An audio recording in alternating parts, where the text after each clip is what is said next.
Good Morning Business. Business Today.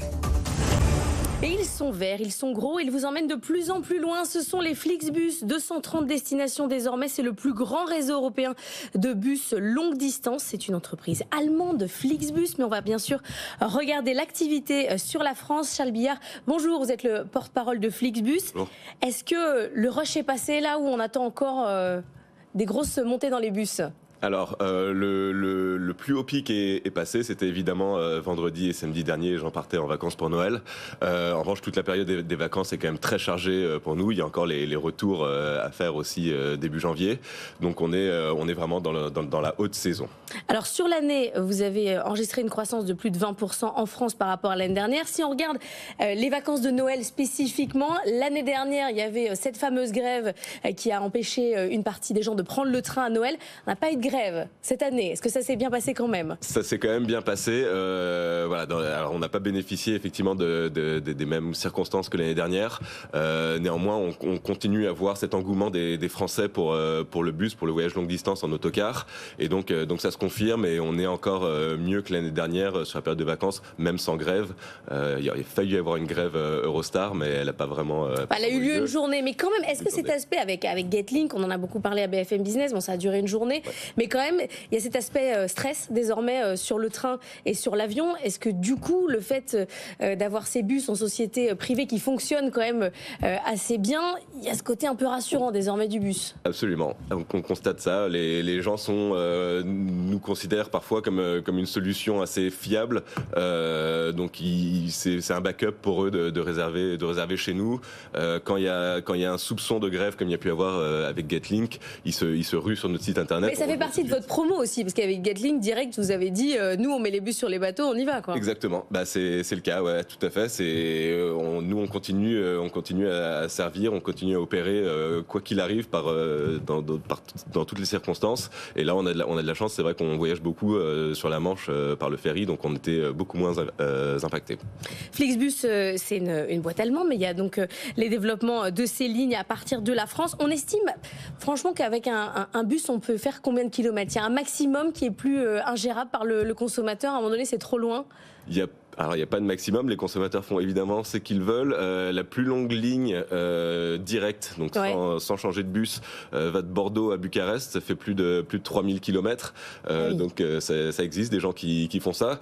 La moyenne, je crois que c'est 500 km que les gens font avec nos bus. Donc, c'est déjà pas mal. Combien de lignes en France ?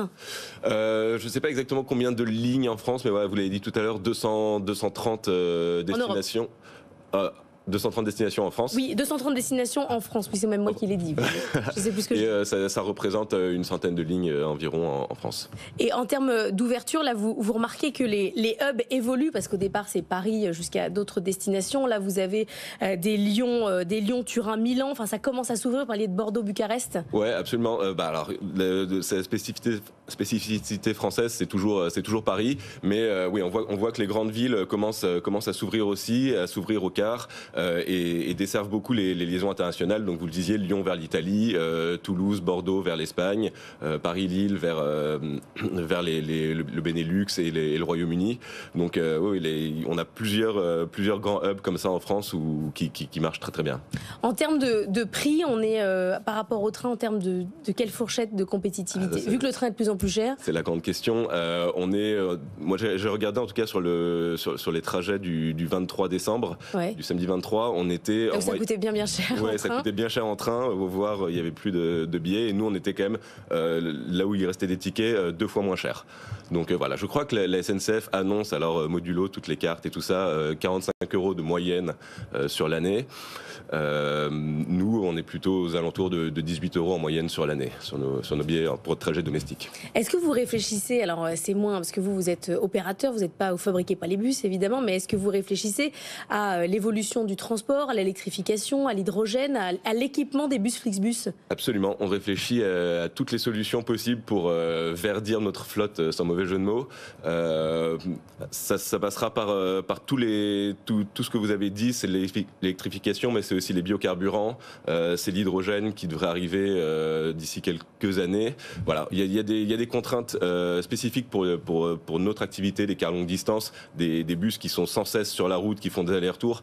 Donc il y a des problèmes de temps de chargement, il y a des problèmes d'approvisionnement pour certains carburants. On essaie de contourner tout ça avec les autocaristes avec lesquels nous travaillons. Et effectivement, on les incite, c'est pas nos bus, mais nous les incitons à, quand ils renouvellent leur flotte, à aller vers des solutions vertes. J'ai vu que vous aviez des conflits, notamment à Paris, pour savoir où est-ce que vous alliez mettre votre gare pour faire arriver les bus. Mais c'est essentiel pour vous, en fonction de là, évidemment, où on prend les voyageurs. C'est à Bercy, hein. Alors, à Paris, vous avez un conflit. C'est hyper important comme sujet pour vous, ça. C'est effectivement un des sujets de cette année. Alors, conflit, le mot est peut-être un peu fort, mais effectivement, la mairie de Paris a annoncé qu'ils allaient fermer la gare de Bercy à moyen terme. Et donc, on est en train de travailler maintenant avec eux et toutes les autres parties prenantes, la ville, la région. Mais ça veut dire qu'ils vous proposent une autre gare, parce que si vous êtes à Marne-la-Vallée, c'est pas la même, quoi. Non, c'est pas la même à Marne-la-Vallée, mais on est en train de travailler sur des solutions qui sont viables pour tout le monde. Mais intramuros. Intramuros ou très proche. Nous, il faut que ce soit relié par un métro. Il faut une porte, quoi. Directement, il nous faut une porte, ouais. C'est préférable. Merci beaucoup, Charles Billard, porte-parole de Flixbus. On se revoit à l'été. C'est votre autre moment où vous avez un rush. Quand vous voulez. Merci beaucoup d'avoir été avec nous. C'est bien de bosser dans une boîte allemande? C'est pas mal. C'est vrai? Ouais. Ça va, ça tourne encore. Ça tourne toujours. Non, ça va, c'est très bien.